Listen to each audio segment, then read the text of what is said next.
ఉమ్మడి కడప జిల్లా చిత్తపట్నం మండలం మాధవరం 1 గ్రామ పంచాయతీ పరిధిలోని పార్వతీపురం గ్రామంలో టీడీపీ నియోజకవర్గం ఇన్ఛార్జి బత్యాల చెంగలరాయుడు ఆధ్వర్యంలో నియోజకవర్గ స్థాయి క్రికెట్ టోర్నమెంటు నిర్వహించారు. ఈ టోర్నమెంటుకు మొదటి బహుమతిగా బత్యాల చెంగలరాయుడు 50,000 రూపాయలు అందించగా, రెండో బహుమతిగా చిత్తపట్నం మండలం టీడీపీ సీనియర్ నాయకుడు చెంచయ్య నాయుడు 30,000 రూపాయలు అందించుతున్నారు. ఈ క్రికెట్ టోర్నమెంట్లో పెద్ద సంఖ్యలో యువకులు పాల్గొన్నారు. ఈ క్రికెట్ టోర్నమెంట్పై యువతను ఎలా ప్రోత్సహిస్తున్నారు అనే అంశంపై టీడీపీ నాయకులను అడిగి కొన్ని విషయాలు మనం ఇప్పుడు తెలుసుకునే ప్రయత్నం చేద్దాం.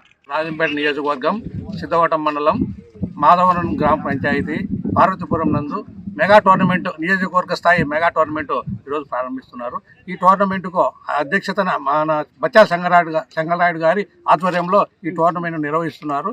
ఈ టోర్నమెంట్లో మొదటి బహుమతిగా చెంగలరాయుడు గారు 50,000 బహుమతి ప్రకటించారు. అలాగే మన సీనియర్ నాయకులు చెంచయ్య నాయుడు 30,000 రెండవ బహుమతిగా ప్రకటించారు. ఈరోజు దగ్గర 37 టీములు ఈ టోర్నమెంట్లో పాల్గొంటున్నాయి. ఈరోజు స్టార్ట్ చేశారు. ఈ టోర్నమెంట్ను పోయిన సంవత్సరం కూడా ఇదే టోర్నమెంట్ ఇక్కడే నిర్వహించాము, బాగా సక్సెస్ అయింది. రేపు రాబోయే సంవత్సరం 2025లో మా చెంగలరాయుడు గారు ఎమ్మెల్యేనే కాదు, తర్వాత మంత్రి పదవి కూడా ఇంకా దీన్ని పెద్ద మెగా టోర్నీగా జిల్లా స్థాయిలో ఇక్కడ నిర్వహించాలని మేము ఆశిస్తున్నాము. కాబట్టి తెలుగుదేశం కుటుంబ సభ్యులందరం ఈ ప్రోగ్రాంలో పాల్గొన్నాము. ఇలాగే సక్సెస్ చేయాలని మేమందరం మరీ కోరుకుంటున్నాము. కానీ ఈ ఉద్దేశం ఏమంటే మా చెంగలరాయుడు గారు ఇలాంటి వాటికి ముందుండేసి ఇలాంటివి నిర్వహిస్తున్నారు. అలాగే ఇప్పుడు వైసీపీ ప్రభుత్వంలో ఆడదాం ఆంధ్ర కార్యక్రమాలు అంతలక్కలా ఫెయిల్ అయ్యి వాళ్ళు కొట్లాడుకుంటున్నారు. కానీ మా తెలుగుదేశంలో మేము నిర్వహించే వాటిల్లో ప్రతి ఒక్కటి సక్సెస్ అయ్యి బాగా ఈ క్రీడాకారులను ప్రోత్సహిస్తున్నాము. పోయిన సంవత్సరం నిర్వహించినట్టు ఈరోజు కూడా నిర్వహించాము. దగ్గర 37 టీములు పాల్గొంటున్నాయి. మళ్ళీ ఫైనల్గా వచ్చేసి మా చెంగలరాయుడు గారి ఆధ్వర్యంలో వాళ్ళకు డబ్బులు రూపంలో 50,000 మొదటి బహుమతి, రెండవ బహుమతి 30,000 ఇచ్చేసి దీన్ని నిర్విఘ్నంగా నిర్వహించాలని ఇలా ఆర్గనైజర్ను మరీ కోరుకుంటున్నాము. దాదాపు సంక్రాంతి పండుగ సందర్భం నుంచి మీరు టోర్నమెంట్లు ఏర్పాటు చేస్తున్నారు.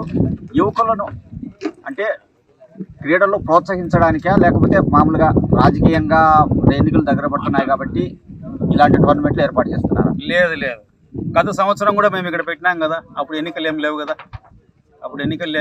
గత సంవత్సరం కేవలం స్టూడెంట్స్ను పక్కదారి పట్టకుండా క్రీడల్లో ప్రోత్సహిస్తే వాళ్ళు కూడా వ్యాయామం పరంగా వాళ్ళ హెల్త్ కూడా బాగుంటుంది, వాళ్ళు ఉల్లాసంగా ఉంటారు. ఆ ఉద్దేశంతో పెట్టడం తప్పితే ఎన్నికల కోసమైతే ఇప్పుడు పోయిన సంవత్సరం కూడా ఎన్నో టోర్నమెంట్ బత్యాల గారు ఆధ్వర్యంలో జరిగినాయి. ఈ సంవత్సరం జరుగుతున్నాయి. ఎన్నికలు వస్తాయి, దానికి మనం ఏం చేస్తాం? లాస్ట్ టైం ఎన్నికలు లేవు కదా, లాస్ట్ టైం కూడా పెట్టినాం కదా.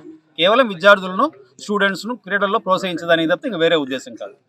ఇప్పుడు క్రీడల్లో రేపు ఒకవేళ టీడీపీ ప్రభుత్వం వచ్చే యువతకు ఎలాంటి అవకాశాలు కల్పిస్తారు? ఖచ్చితంగా మా నాయకుడితో మాట్లాడి ఖచ్చితంగా రాజంపేట నియోజకవర్గంలో ఒక మినీ స్టేడియంను ఖచ్చితంగా మేము ఏర్పాటు చేసే ఖచ్చితంగా ఈ ఆలోచనలో ఉన్నాము.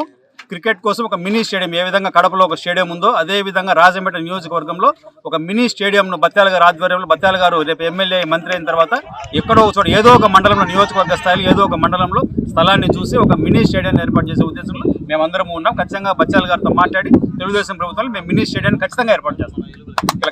క్రికెట్ టోర్నమెంట్పై టీడీపీ నాయకులు సుమన్ టీవీతో మాట్లాడుతూ గ్రామీణ ప్రాంతాలలో యువకుల్లో ఉన్న క్రీడలను ప్రోత్సహించడానికి టోర్నమెంట్లు ఏర్పాటు చేయడం జరుగుతుంది. అలాగే రాబోయే ఎన్నికల్లో తెలుగుదేశం పార్టీ గెలిచి బత్యాల చెంగలరాయుడు ఎమ్మెల్యే అయ్యి తర్వాత మంత్రిగా కానీ అయితే రాజంపేట నియోజకవర్గంలో ఒక మినీ స్టేడియం కూడా ఏర్పాటు చేయడం జరుగుతుందని సుమన్ టీవీ ద్వారా టీడీపీ నాయకులు తెలపడం జరిగింది.